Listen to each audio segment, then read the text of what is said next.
अस्सलाम वालेकुम dear student and dear subscriber and my dear my sweet friends, मैं फिर से आपकी खिदमत में हाजिर हूँ।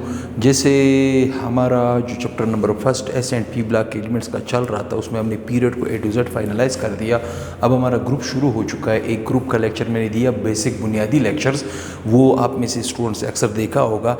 उसी लेक्चर्स को हम यहाँ पे मज़ीद प्रोसेस करने वाले हैं, क्योंकि अब हमारा फर्स्ट ग्रुप ए शुरू हो गया। देखिए, फर्स्ट ग्रुप ए में हाइड्रोजन है, लेकिन हम उसकी डिस्कस नहीं करेंगे, क्योंकि हम यहाँ पे फर्स्ट ए ग्रुप में अल्कली मेटल्स को डिस्कस कर रहे हैं, जो कि हमारे पास lithium, sodium, potassium, rubidium, caesium, francium वगैरह एलिमेंट्स हमारे पास पाए जाते। ठीक, अब इसके क्या शुरू हो गए, atomic and physical properties of A group first A element, जिसे हम अल्कली मेटल्स कहते हैं। ठीक, एलिमेंट्स में लिख चुका हूँ यहाँ पे ऑलरेडी,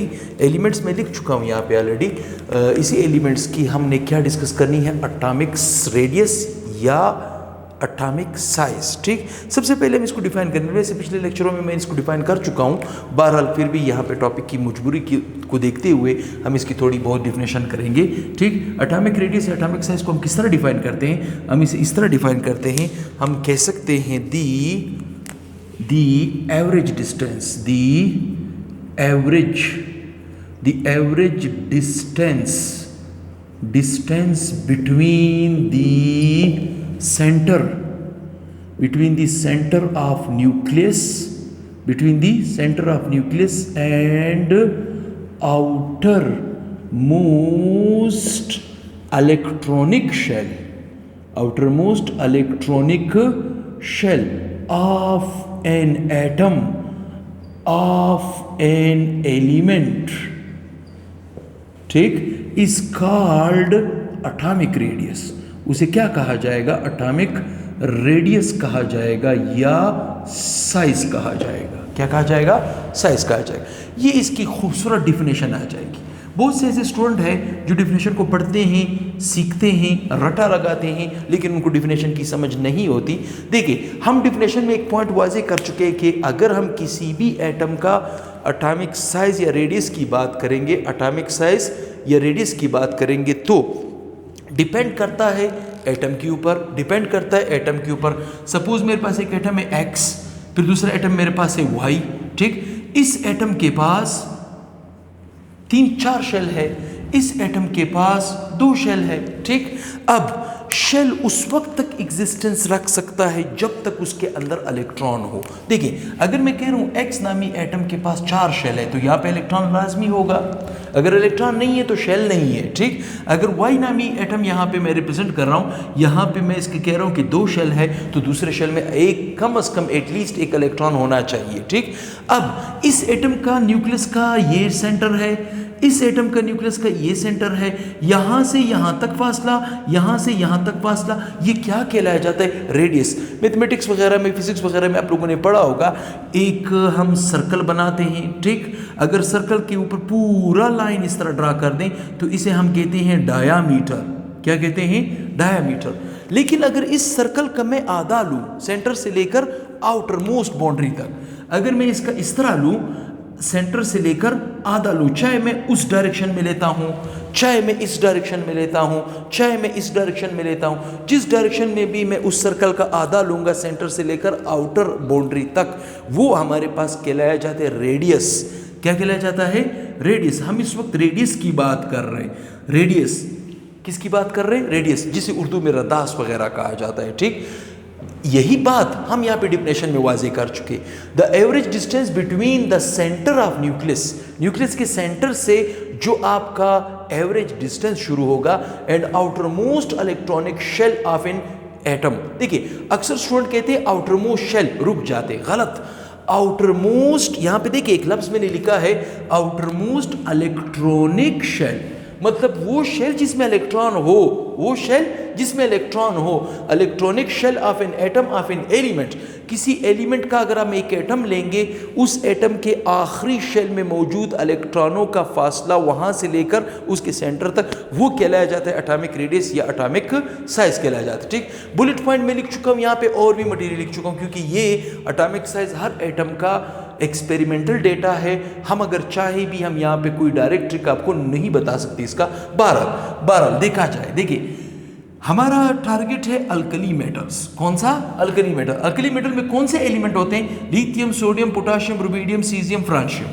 ठीक, आपको ये पता होना चाहिए पीरियोडिक टेबल का ये दूसरा पीरियड है, ये तीसरा है, ये चौथा है, ये पांचवा है, ये छठा है, ये सातवां है। ठीक, ये क्या है? सातवां है।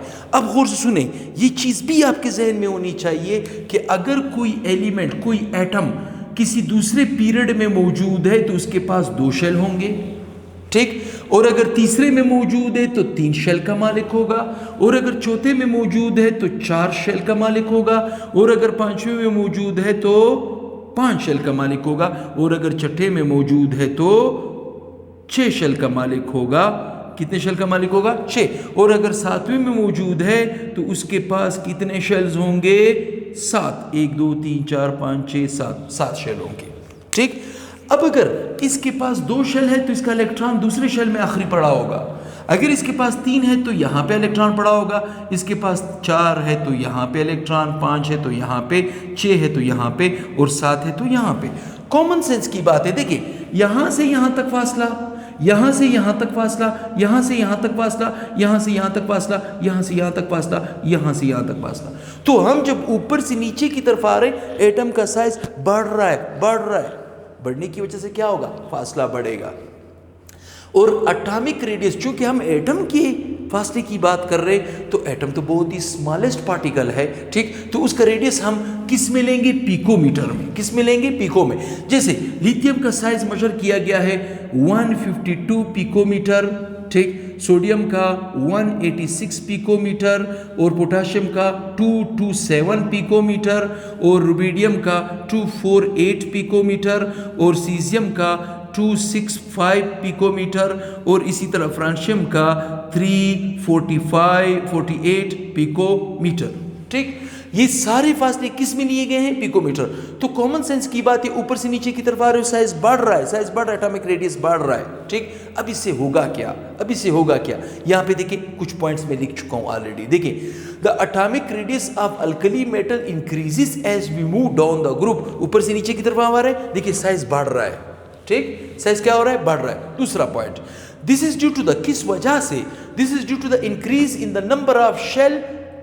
Number of shell, number of shell बढ़ रहा है। देखिए, इसमें 2 शेल, इसमें 3 है, इसमें 4 है, इसमें 5 है, तो बढ़ रहा है। जब शेल बढ़ेगा तो और क्या मसला आएगा? तो अंदर वाले शेल बढ़ते जाएंगे, तो वहां पे जोड़ा, पेयर्स बढ़ते जाएंगे, जिसे हम शील्डिंग इफेक्ट कहते हैं। क्या कहते हैं? Shielding effect. This is due to the increase in the number of shell और shielding effect. What is shielding effect? मैं आपको यहाँ पे ऑलरेडी लिख चुका हूँ ताकि हमारा वक्त बचे और हम ज्यादा काम निकाल सकें। ठीक, कैसे? शील्डिंग इफेक्ट किसे कहते हैं? ठीक, the outer electrons are repelled by the core electron. जो आखिरी इलेक्ट्रॉन होता है, वो जो अंदर वाले इलेक्ट्रॉन, उसको हम कहेंगे कोर इलेक्ट्रॉन्स। ठीक, घर वाले इलेक्ट्रॉन्स भी आप इसे कह सकते हो, कोर इलेक्ट्रॉन। एक कोर इलेक्ट्रॉन आखिरी इलेक्ट्रॉन को रिपल करते हैं। क्यों? क्योंकि ये भी इलेक्ट्रॉन है, वो भी इलेक्ट्रॉन है, तो इलेक्ट्रॉन इलेक्ट्रॉन के ऊपर क्या आ जाते हैं? माइनस का चार्ज, तो same charges repel each other. वही बात वो इधर आपसे कह रहे हैं, outer electrons are repelled by the core electrons. Core electron की वजह से आखिरी इलेक्ट्रॉन को रिपल होना पड़ता है। ठीक, सो द न्यूक्लियस, जिसकी वजह से nucleus, the effective charge on the outer most electron is decreases. जो आखिरी इलेक्ट्रॉन का न्यूक्लियस के ऊपर पाए जाने वाला चार्ज है, वो क्या होगा? डिक्रीज। डिक्रीज क्यों होगा? क्योंकि वो इलेक्ट्रॉन चला जाएगा तो प्रोटॉन बढ़ जाएंगे, पॉजिटिव चार्ज आएगा। क्या आएगा? पॉजिटिव चार्ज आएगा, तो चार्ज क्या हो रहा है? डिक्रीज हो रहा है। ठीक, इस चीज को हम क्या कहते हैं? शील्डिंग इफेक्ट कहते हैं। शील्ड्स, शील्ड्स की वजह से क्या? कश की कुव्वत डाउन होगी और वहां से इलेक्ट्रॉन का निकलना भी आसान। इसके बाद हमारा दूसरा टॉपिक जो है वो आयनाइजेशन एनर्जी का है। तीसरा, फ्रांशियम एज ए लार्जेस्ट। देखिए, फ्रांशियम का साइज देखिए 348 पिकोमीटर, जो सबसे ज्यादा है। लेकिन एक चीज याद रखें, फ्रांशियम के इस साइज को हम रूटीन में डिस्कस नहीं करेंगे। ऐसा क्यों? क्योंकि फ्रांशियम बदबख्त अनस्टेबल है। तो अनस्टेबल चीज़ की हम यहाँ पे वजाहत नहीं करेंगे, वही बात इधर आपसे कह रहे हैं। Francium is a largest atomic radius of any other neutral element but it is a extremely unstable, ये बहुत ही ज़्यादा एक्सट्रीमली अनस्टेबल एलिमेंट है। एंड लिटल, और तादाद में भी, मिकदार में भी बहुत ही कम पाया जाता है। इज़ नोन अबाउट इस प्रॉपर्टीज़, और हमें बहुत से इसकी प्रॉपर्टीज़ के बारे में मालूम भी नहीं है। The credit goes to caesium. तो अगर मैं आपसे पूछूं कि अल्कली मेटल में सबसे लार्जेस्ट साइज किसका है, तो आप मुझे किसका नाम बताओगे? सीजियम का, फ्रांशियम का नहीं, क्योंकि फ्रांशियम इज अनस्टेबल। सबसे लोएस्ट साइज किसका है? लिथियम का। सबसे हाईएस्ट किसका है? फ्रांशियम का, सीजियम का। फ्रांशियम को हम रूटीन का एग्जांपल नहीं बनाएंगे क्योंकि it is a extremely highly unstable. ठीक, ये था atomic size and physical properties. दूसरा, आयनाइजेशन एनर्जी, आयनाइजेशन पोटेंशियल। सबसे पहले हम इसको डिफाइन करेंगे। ठीक, the amount of energy, the amount of energy required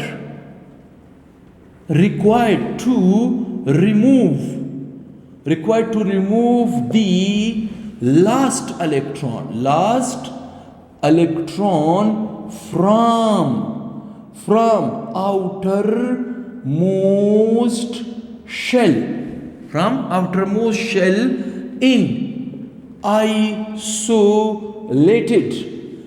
isolated gaseous state to form positive charge is called ionization energy या ionization potential। ठीक, इसके लिए यूनिट क्या यूज होगा? किलोजॉल पर मोल। ठीक, किलोजॉल पर मोल। ये मैं इस आयनाइजेशन एनर्जी के ऊपर, जिसने पिछला लेक्चर नहीं देखा है पीरियड में, मैंने वहाँ पे आयनाइजेशन एनर्जी को बहुत ज़्यादा डिटेल से लिया है। यहाँ पे मैं उस डिटेल में ज़्यादा नहीं जाऊँगा, ये चीज़ें आपके लिए अभी नॉन होती जा रही है। लिहाजा मैं सिर्फ डिफिनेशन की हद तक आपको समझाऊँगा कि ऐसी अमाउंट ऑफ एनर्जी जिसे हम इस्तेमाल करते हैं आखिरी इलेक्ट्रॉन को रिमूव करने के लिए, लेकिन वो एटम, वो एलिमेंट किस स्टेट में होना चाहिए? अगर वो सॉलिड है, पहले हम उसको पिघला के लिक्विड बनाएंगे, लिक्विड की जगह उसको गैस बनाएंगे, तब जब हम एनर्जी अप्लाई करेंगे तब वो इलेक्ट्रॉन रिजेक्ट करेगा, निकालेगा। ठीक, तो इसका मतलब है कि हमारे पास एटम आइसोलेटेड होना चाहिए, अलग थलग होना चाहिए। दूसरा, किस फॉर्म में होना चाहिए? गैसियस स्टेट में होना चाहिए। किस में होना चाहिए? गैसियस। तो जो अमाउंट ऑफ एनर्जी दे के हम इलेक्ट्रॉन को निकालेंगे, उस अमाउंट ऑफ एनर्जी को हम आयनाइजेशन एनर्जी या आयनाइजेशन पोटेंशियल कहेंगे। उसकी यूनिट क्या इस्तेमाल किया जाएगा? किलोजॉल पर मोल। ठीक, इसी के पॉइंट भी मैं यहाँ पे लिख चुका हूँ। खैर, पॉइंट को मैं बाद में डिस्कस करूँगा, पहले यहाँ पे आते हैं। ठीक, कॉमन सेंस की बात है। देखिए, एलिमेंट्स में लिख चुका हूँ, ये भी मैं बता चुका हूँ कि दूसरे पीरियड में है तो इसके पास 2 शेल होंगे, इसके पास 3 शेल होंगे, इसके पास 4 शेल होंगे, इसके पास 5 शेल होंगे, इसके पास 6 शेल होंगे, इसके पास 7 शेल होंगे। ठीक, इसका इलेक्ट्रॉन दूसरे में मौजूद है, इसका तीसरे में मौजूद है, ये चौथे में, ये 5वें में, ये छठे में, ये 7वें में। ठीक, कॉमन सेंस की बात है। इस इलेक्ट्रॉन को इसका न्यूक्लियस खींच रहा है, ये भी खींच रहा है, ये भी खींच रहा है, ये भी खींच रहा है, ये भी खींच रहा है। तो अगर आप थोड़ा सोचोगे क्या ये कशिश की कुव्वत ज्यादा होगी या ये वाली? डेफिनेटली ये वाली। जब ये कशिश की कुव्वत ज्यादा होगी तो हम इसको क्या करेंगे? ज्यादा एनर्जी देंगे। और अगर ये कशिश की कुव्वत कम है तो इसके लिए हम क्या करेंगे? कम एनर्जी देंगे। लेकिन फ्रांशियम को तो हम डिस्कस नहीं करते, unknown, because it is a unstable. हम इसको तो डिस्कस नहीं करते, हमारा टारगेट सीजियम तक है। किस तक है? सीजियम तक है। ठीक, तो ऊपर से नीचे की तरफ आप आ रहे हो, देखो वैल्यू डिक्रीज हो रही है, मतलब कम एनर्जी। देखिए, इस इलेक्ट्रॉन को निकालने के लिए आपने कम एनर्जी देनी होगी क्योंकि अट्रैक्शन कम है, कशिश कम है तो आसानी से निकलेगा। ठीक, और यहाँ पे कशिश ज़्यादा है तो आपने मुश्किल से इसको निकालना होगा, आपने ज़्यादा एनर्जी देनी होगी। ये सारी एनर्जी किस चीज़ में है? किलोजॉल पर मोल में है। ठीक, यही पॉइंट हम यहाँ पे आपको लिख के दे चुके हैं। ठीक, the alkali metals have 1 electron in valence shell. General configuration इसकी क्या है? NS1। ठीक, और ये बात हम आपको बता भी चुके हैं कि अगर हमारे पास लिथियम था, सोडियम, या चलिए पॉइंट को हम पहले भी बता चुके हैं, तो लिहाजा हम यहाँ पे इसकी वजाहत ज़्यादा नहीं करेंगे। ठीक, अल्कली मेटल है 1 इलेक्ट्रॉन, इन सब के आखिरी शेल में एक एक इलेक्ट्रॉन है, सबके आखिरी शेल में क्या है, एक एक इलेक्ट्रॉन है।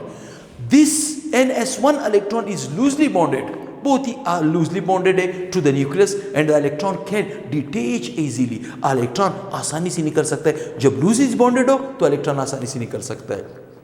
They have therefore the lowest ionization energy, ionization potential of all element in the periodic table.